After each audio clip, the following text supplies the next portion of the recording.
Bismillahirrahmanirrahim. Assalamualaikum warahmatullahi wabarakatuh. Alhamdulillahirabbil alamin. Puji syukur kehadirat Allah Subhanahu wa taala yang mana pada hari ini hari ke-27 di bulan Ramadan ini kita masih diberikan kesehatan, kenikmatan iman Islam. Kedua kalinya salawat salam tetap tercurah ke pangkuan baginda Rasulullah Muhammad sallallahu alaihi wasallam. Kembali lagi ke channel saya berisi pembahasan soal-soal past paper Cambridge IGCSE. Dan insya Allah kali ini kita akan masih membahas di topik 3. Topik 3 yakni movement in and out of cell dengan subtopik 2 osmosis. Mungkin bagi teman-teman yang sudah menonton video sebelumnya, topiknya sama ya. Subtopiknya tentang osmosis, ini yang osmosis kedua. Dengan learning objektifnya, investigate and describe the effects on plant tissues of immersing them in solution of different concentration, menginvestigasi dan mendeskripsikan efek dari jaringan tanaman ditenggelamkan di dalam larutan berbeda konsentrasinya.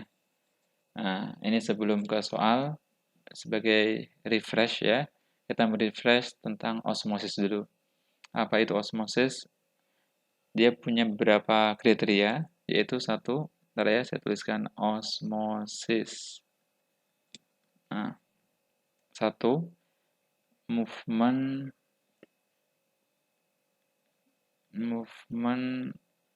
of water. Nah, ini yang pindah adalah air, ya.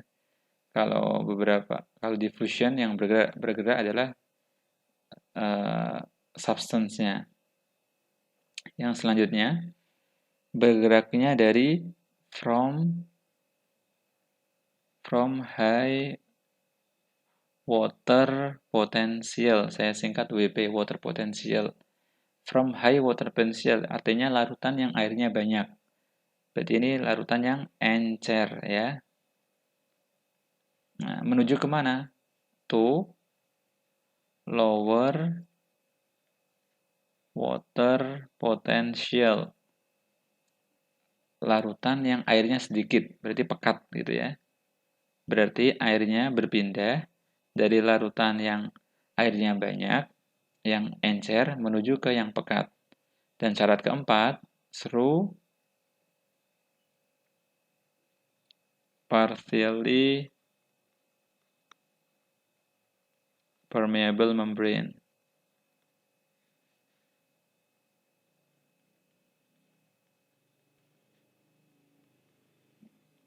Melewati membran permeable. Dan dalam kasus ini, membran permeablenya ada di mana? Di membran plasm. Nah, kita menuju ke soal ya. Which diagram shows the appearance of a plant cell several minutes after it has been placed in a concentrated solution of sugar. Diagram mana yang menunjukkan penampakan dari plant cell several minutes, beberapa menit setelah dia ditempatkan di dalam ini concentrated solution of sugar. Ini kata kuncinya. Jika suatu tanaman dimasukkan ke dalam larutan gula yang pekat. Nah, berarti ini pekat ya. Larutan gula pekat ya.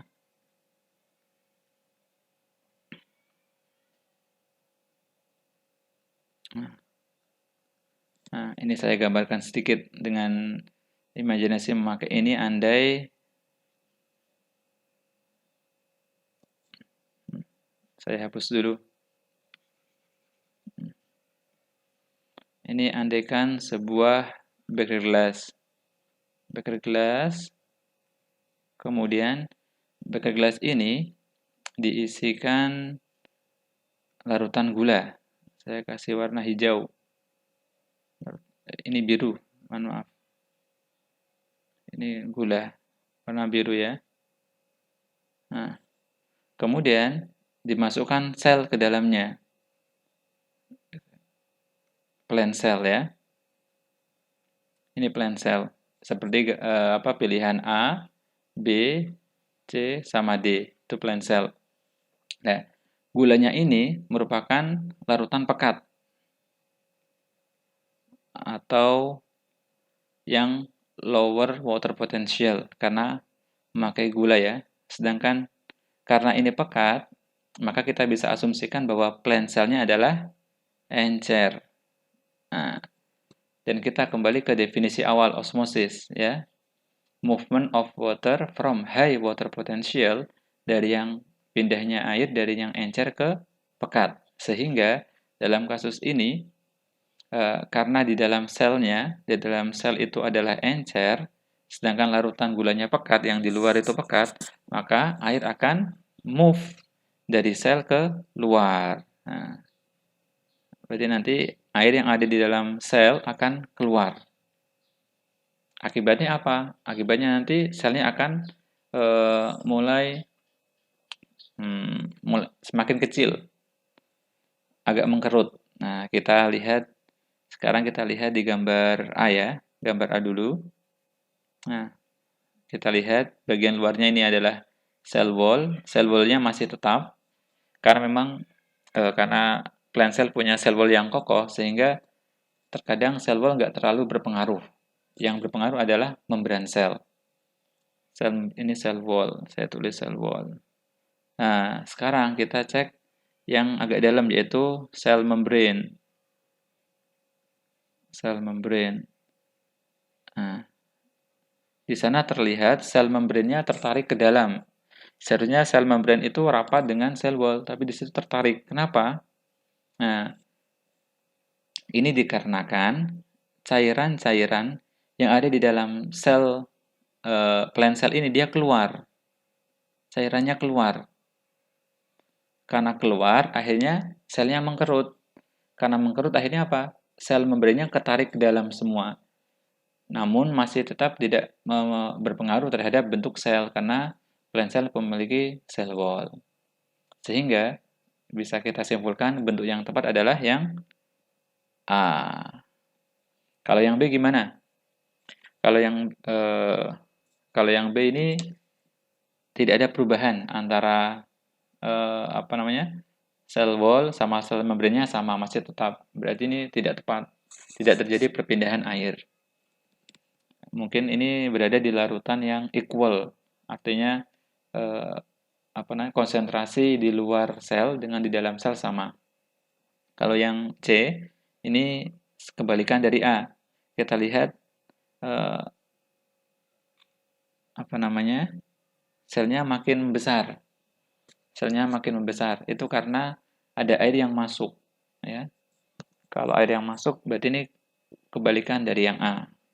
Kalau yang D ini malah vakuolnya terpisah menjadi 3. Nah, berarti kita sudah ketemu jawabannya, yaitu A. Cukup mudah ya. Nah, dan tambahan, fase A seperti ini dinamakan sebagai fase flaccid ya. Nah, kemudian yang normal, yang B ini karena equal water potential ya, ini normal sama. Kemudian yang C ini fasenya fase turgid ya, makin besar. Ya, alhamdulillah cukup mudah. Semoga bisa membantu, bermanfaat untuk para pembelajar semua, santri, pencari ilmu. Ya, kita tutup dengan kafaratul majlis. Subhanakallahumma wa bihamdika asyhadu an la ilaha illa anta astaghfiruka wa atubu ilaik. Assalamualaikum warahmatullahi wabarakatuh.